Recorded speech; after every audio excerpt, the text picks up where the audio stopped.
Last week, Scotty Dogs broke Freckleston's Shadows of Evil world record of 1939, which was thought to be an unbeatable record by 2 seconds. This alone is a groundbreaking achievement for speedrunning and COD Zombies as a whole, but that's not all. Less than 5 hours later, Scotty decided to play more Shadows, but this time doing any percent speedruns on his alt account because he just finished a 4-hour stream on his main. And after a few minutes of resets, he got yet another historic run and beat Steve's any percent world record by 15 seconds. And let's be honest here, the any percent world record was nowhere near as hard to beat as Freckleston's Megas time, but Scotty still beat it by 15 whole seconds, just after beating the Megas record. But wait, Scotty decided that since he already had 2 of the 4 categories for the Easter egg speedrun on Shadows, he should go for all 4.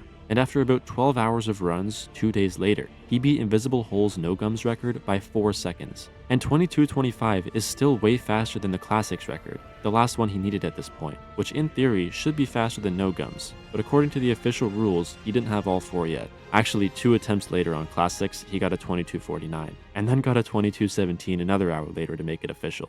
But let's just think about how dumb of a rule that is for a second. You can get a faster time without Gobblegums, and it doesn't count for the with gums category. Who's the dumbass that thought of that rule? Oh, it was voted on by us. Anyways, what makes Scotty's record so impressive? Well, first of all, Freckleston's Megas record has stood for over 2 years, and Steve's any percent record stood for about a year and a half. Scotty took both those records in a 5-hour period, right after taking a 2-week break as well, and followed it up with 2 more a few days later. So Scotty's Megas world record, which was the first one he got, and arguably the most impressive of the 4, actually began much slower than Freckleston's former record. Many people don't know this, but Freckleston actually guessed one of his 3 symbols, which is a 1 in 9 chance, but saves 10 seconds if it's a correct guess. Scotty doesn't take this gamble, so he starts with his first rift split 10 seconds behind. Although there is a cheeky new spawn manipulation where Scotty looks at this candle to manipulate spawns instead of the old manip to gain back about a second or 2 because this one's closer to the gun machine and lets him leave the rift sooner. Next, Scotty ends his round at the statue while Freckleston ends his round in the burlesque, meaning Scotty's round is long enough for him to instantly despawn his zombies and manip them to the statue after he ABHs there. Then he runs back to the gym from the statue and ABHs to deep spawn. Freckleston, on the other hand, got a perfect ABH to the HVK wall buy at Boxing Gym. This lets Freckleston pop his second ABH after Ritual, and he manages to go straight to the statue he needed and fills the egg with a manip. Basically, they did these steps in reverse, but that also caused Scotty to fall back to 20 total seconds behind Freckleston. After this, they play the same route until first Ovum. If you remember Freckleston's record well though, you'll know that he had an extremely unlucky bug fly out of the map at Canals, delaying his round and losing him about 9 seconds. Just get stuck in the fucking wall, man. Eat my fucking ass. Scotty, on the other hand, goes to Footlight and ends his round normally. Scotty's new route then goes to Waterfront for a more consistent and quicker round end compared to Footlight. They both end round 7, and at that point, Scotty's now only 8 seconds behind, slowly making back time. Scotty then runs from Canals and human grapples to Nero's lair, rather than using an ABH. This loses time, but this is the power of the new Ovum's route.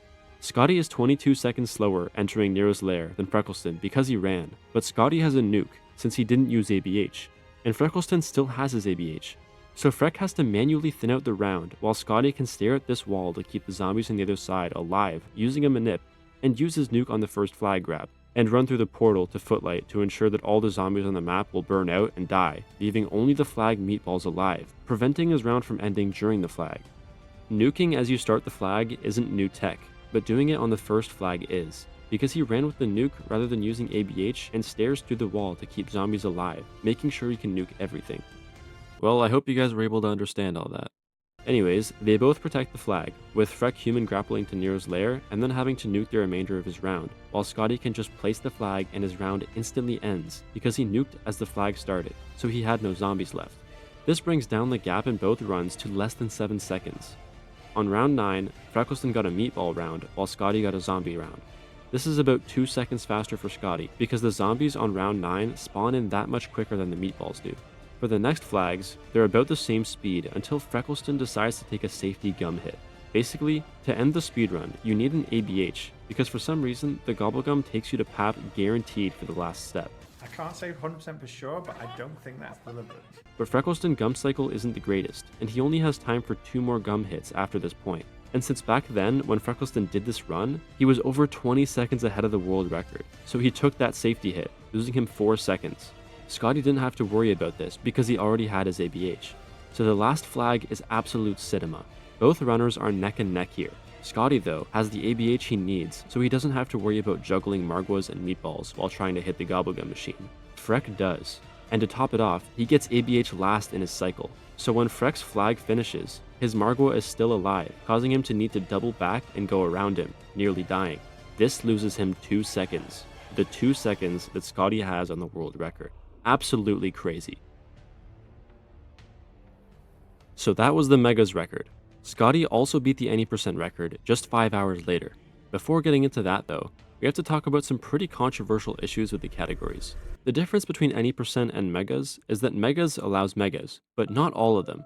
Flavor Hexed, Power Vacuum, and Round Robin are not allowed. This is because, back in the day, high rounders considered these Gobblegums too overpowered and banned them from the leaderboards. This is when Easter egg speedrunners weren't really significant, so we basically inherited the high round rules. Now, Easter egg speedruns are way more popular than high rounds, and we still have some of their rules. But rather than just changing these weird rules, in an attempt to conserve the leaderboards I guess, the any% category was made, which is the exact same as Megas, except those gums are allowed, and all glitches are allowed. But almost every significant glitch, like the staff duplication on Origins for example, is already allowed in the Megas category anyways, so that part is completely irrelevant. The dumbest thing about any% though is that you are actually forced to use a banned gum or banned glitch to distinguish any% from Megas. So it's not even any% by definition, because any% is defined by getting to the end as fast as possible without restrictions, which in this case there clearly are restrictions. And this has led to some pretty insane situations. Most famously, a Uruguayan speedrunner by the name of Pace Pie was on pace for a sub 26 on the Horizon Track Easter egg speedrun. But since it wasn't fast enough for the world record in the Megas category, he did this. Even the destruction of this facility and my own death will not prevent the advancement of our cause. You have stopped nothing. I am a doctor, but I probably have more injuries than I've treated. That's right, he bought a wall buy with glitched attachments that aren't allowed in the Megas category right at the end of the speedrun, which invalidates it as a Megas run and turns it into the any% world record. The any% category is incredibly dumb for almost every speedrun except for Shadows of Evil, where Round Robin is able to save tons of time because of its ability to end rounds immediately. With all that in mind, let's get into the new any% world record.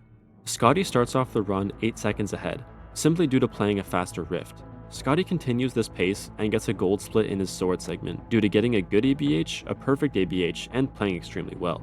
His insane pace doesn't continue forever though. Scotty plays the newer Footlight First route for Ovums, as we saw in the Megas record, which basically lets him spin the gum machine less and play safer, whereas Steve needs to hit the gum machine about 3 times every round to cycle Round Robin. Sadly, Scotty's route does lose a decent amount of time, particularly on any%, in exchange for being a safer strategy though. He also gets a few pretty bad Margwas. For the ending, not only does Scotty play it much better than Steve, but he also has a much better gum cycle and is able to lock down the sub 1830. Yeah, there's not much to say about any%. There's probably a few things I missed, but most of it's identical to Megas. Now for the No Gums and Classics records. Scotty got them both just 2 days after the Megas and any% record. I decided to talk about them together though, because the route is practically identical. The main difference between No Gums and Classics is that you can pop ABH for some slight time save in a few spots. But actually, Scotty discovered a bug right after his Classics world record, where if you ABH, you will no longer get points from the rituals, which you desperately need without Gobblegums. Like, I don't get money there. I didn't get money for completing this ritual. And Scotty got the record without that crucial knowledge. Scotty also formed a new route, where you actually ignore the double points and spawn, end round 1 as fast as you can to save some time, and farm the points by doing eggs earlier in between doing rituals. Basically, in the former record by Invisible Hole, he needed 3k before round 3 to be able to buy Footlight Door, Waterfront Door, and the HVK. So Scotty skips going to the gym until he has the money, by doing the first statue much earlier, getting all the money that he needs. The reason why it's such a big route change is because Scotty needs to get the symbols earlier, so he needs to open both Footlight and Waterfront right away to get the symbols, while the old strategy gets the symbols much later. But other than this route change, the rest of the run is pretty similar, so I don't think it's worth going into detail any more than that. Anyways, I think the No Gums and Classics categories are pretty underrated. It takes a different kind of skill to speedrun without Megas carrying you. But that's pretty much it for this video. I hope you enjoyed and maybe learned something, and I'll see you guys later.